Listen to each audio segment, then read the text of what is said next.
राम से राष्ट्र के मार्ग को और प्रशस्त करना है।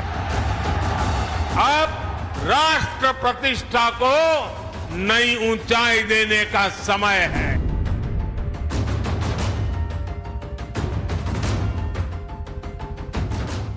हमारा लक्ष्य साल 2047 तक भारत को विकसित राष्ट्र बनाना है।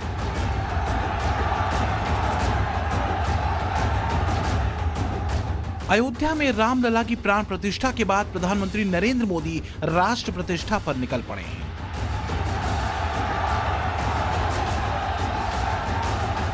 मंच पर राम भी विराजमान है।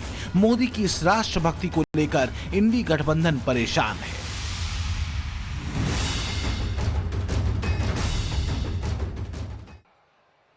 साथियों, अयोध्या में मैंने रामलला के सानिध्य में कहा था कि प्राण प्रतिष्ठा का कार्य संपन्न हुआ। अब राष्ट्र प्रतिष्ठा को नई ऊंचाई देने का समय है।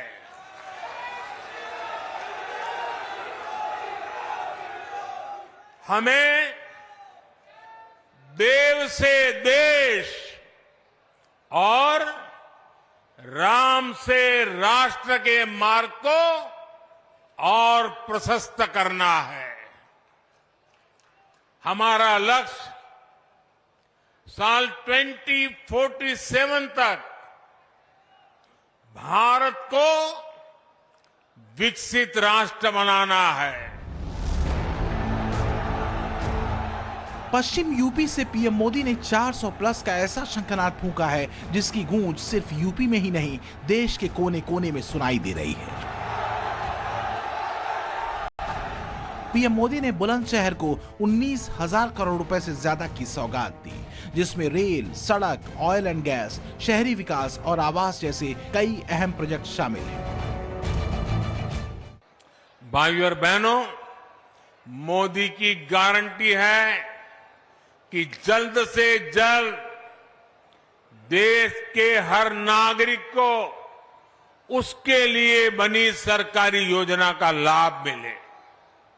आज देश मोदी की गारंटी को गारंटी पूरा होने की गारंटी मानता है। अयोध्या में रामलला की प्राण प्रतिष्ठा के बाद पीएम मोदी ने विकास के चुनावी बिगुल का आगाज बुलंदशहर से ही क्यों किया, अब इसके पीछे की वजह भी जान लीजिए।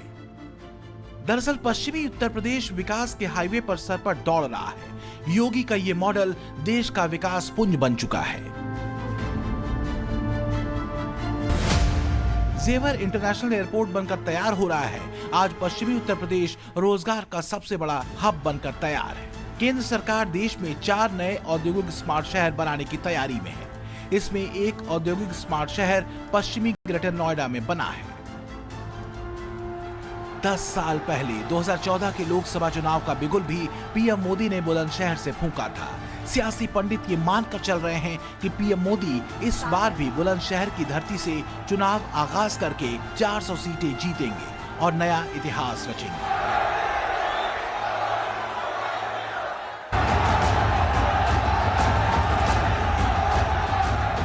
राम के आशीर्वाद और मोदी के अथक प्रयास से बीजेपी 400 का आंकड़ा छूने के लिए तैयार है। लेकिन कल तक जो मोदी को ललकारते थे, आज वो धराशायी हो चुके हैं। इंडी गठबंधन के विकेट लगातार गिरते जा रहे हैं। ममता मैदान में अकेले कूद पड़ी हैं। पंजाब में आपने भी कांग्रेस को ठेंगा दिखा दिया है और अब बिहार और महाराष्ट्र की बारी है। बिहार में तो ऐसा लग रहा है जैसे खेला हो गया। ऐसे में सवाल यह है कि क्या बिहार महागठबंधन में सब ठीक नहीं चल रहा? क्या जेडीयू और आरजेडी का सियासी तलाक होने वाला है? क्या नीतीश इंडी से अलग हो जाएंगे? कर्पूरी ठाकुर को भारत रत्न पर नीतीश का पीएम मोदी को धन्यवाद कहने के मायने क्या हैं? ललन सिंह को हटाकर नीतीश जेडीयू अध्यक्ष क्यों बने? सीएम हाउस में नीतीश अपने सिपहसालारों से घिरे हुए हैं। बीते कुछ समय से लगातार कयास लगाए जा रहे हैं कि बिहार में लालू नीतीश की जोड़ी के बीच सब कुछ सही नहीं चल रहा है। संभावनाएं जताई जा रही हैं कि लोकसभा चुनाव से पहले नीतीश बड़ा दांव खेल सकते हैं।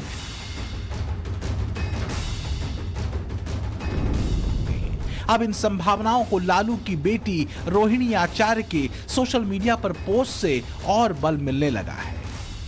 रोहिणी ने लगातार 3 पोस्ट किए जिसमें चचा नीतीश कुमार का नाम लिए बगैर ही जमकर अटैक किया। हालांकि कुछ देर बाद उन्होंने इन पोस्ट को डिलीट कर दिया।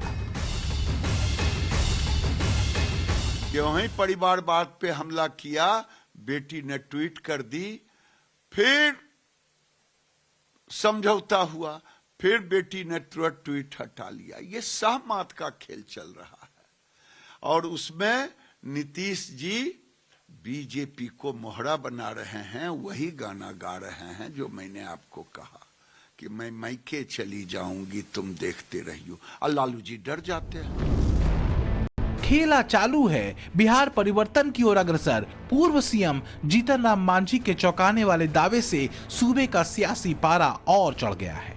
हालांकि मांझी के इस ट्वीट में सच्चाई भी दिख रही है।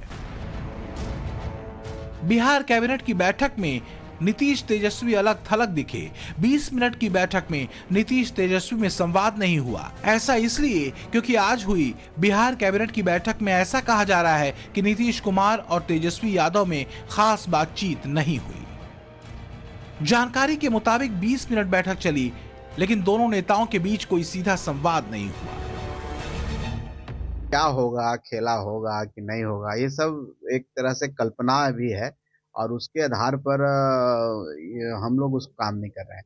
जो परिस्थितियां आएगी सामने आएगी, उससे हम लोग देखेंगे, उस परिस्थिति के अनुसार फिर बाद में रणनीति तय की जाएगी। लेकिन आज के समय में हम लोग पूरी तरह से एनडीए एकजुट हैं और एनडीए में जितने हम लोग सहयोगी दल हैं सब मिल करके हम लोग मेहनत कर रहे हैं। 40 के 40 सीट कैसे आएगा। आरजेडी से नीतीश का किनारा। राहुल की भारत जोड़ो न्याय यात्रा के दौरान पूर्णिया की रैली में नीतीश का शामिल होने से इनकार बता रहा है कि बिहार में इंडी अलायंस के साथ साथ महागठबंधन का भविष्य खतरे में है।